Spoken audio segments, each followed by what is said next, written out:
segundo o Ministério da Agricultura, o crédito rural atingiu um recorde no primeiro mês da safra 2021-22. Foram mais de 27 bilhões de reais já contratados neste início de temporada, na modalidade preferencial de juros controlados.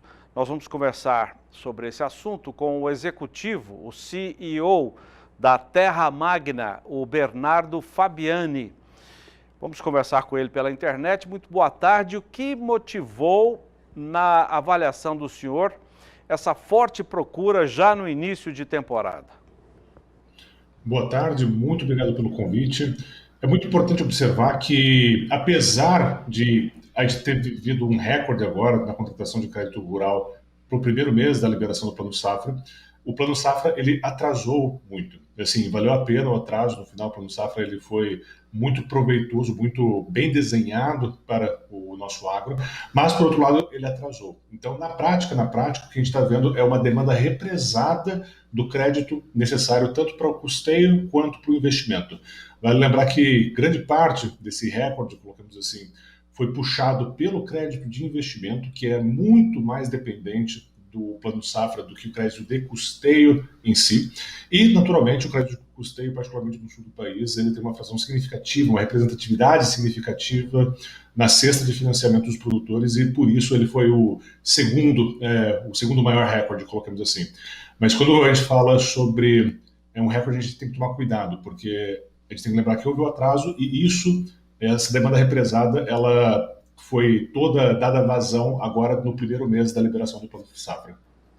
Bom, quando a gente vê essas informações, tem-se a impressão de que foi uma situação inédita, né? Bem diferente. Podemos até dizer assim, vendo essas informações, de que nunca vimos isso antes.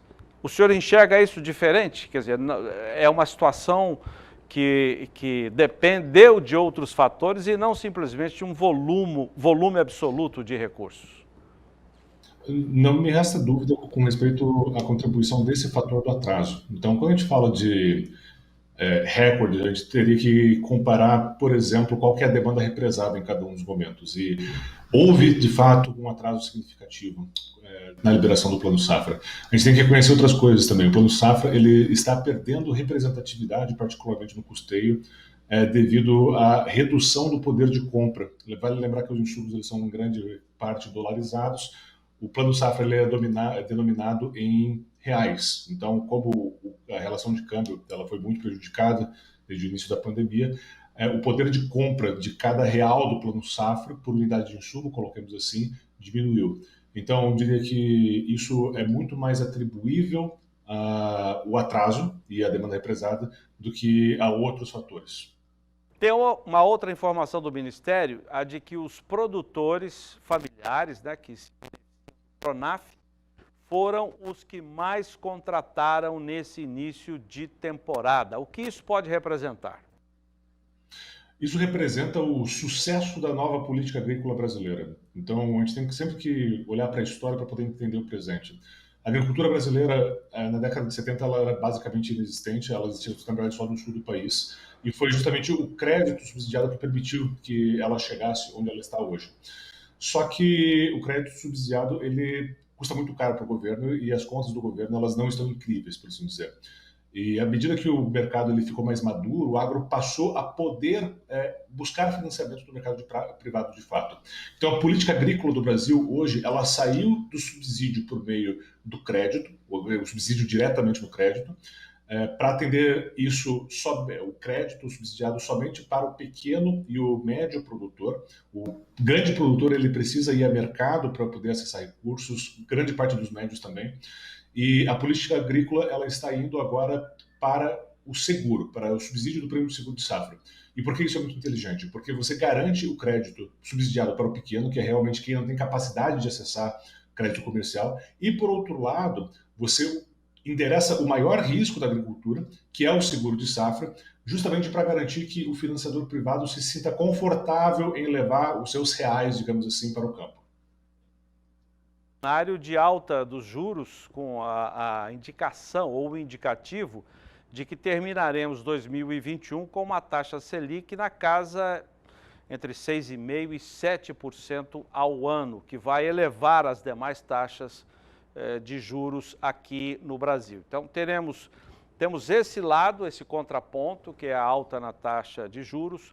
Os custos de produção estão cada vez maiores, mas, por outro lado, temos também preços de commodities num nível muito alto no mercado internacional e uma demanda muito forte para os nossos produtos. Dá para dizer que com isso, fazendo essa diferença, balanceando tudo, o produtor pode ficar animado? Não me resta dúvida. Acho que não existe momento melhor para ser produtor aqui no Brasil. Então, o produtor que... Vale lembrar que, muito bem colocado, inclusive, os insumos eles são dolarizados e existe uma demanda muito grande, uma escassez de ativos, colocamos assim, uma escassez de produtos no mercado internacional, e as commodities elas são dolarizadas. Então, o fluxo de caixa do produtor, no final do dia, ele tem uma componente dólar muito forte. Então, com a desvalorização cambial que o Brasil sofreu, que o real sofreu, isso é positivo, por um lado, para o produtor, na medida em que a medida do lucro dele é também uma componente fortemente dolarizada, e por isso ele está fazendo mais dinheiro em reais. Naturalmente, existem diversos desafios, devido à volatilidade do mercado, devido à questão da alta volatilidade do mercado, tanto na ponta do produto, quanto da commodity, quanto na ponta dos insumos. Isso acaba se traduzindo em uma maior necessidade do produtor se especializar em ser não apenas um bom produtor no campo, mas também um bom produtor na mesa do escritório. Se proteger, proteger o seu fluxo de caixa, não ter descasamento de moeda, entender muito bem quando que ele precisa comprar os seus insumos e quando ele precisa vender o seu produto final.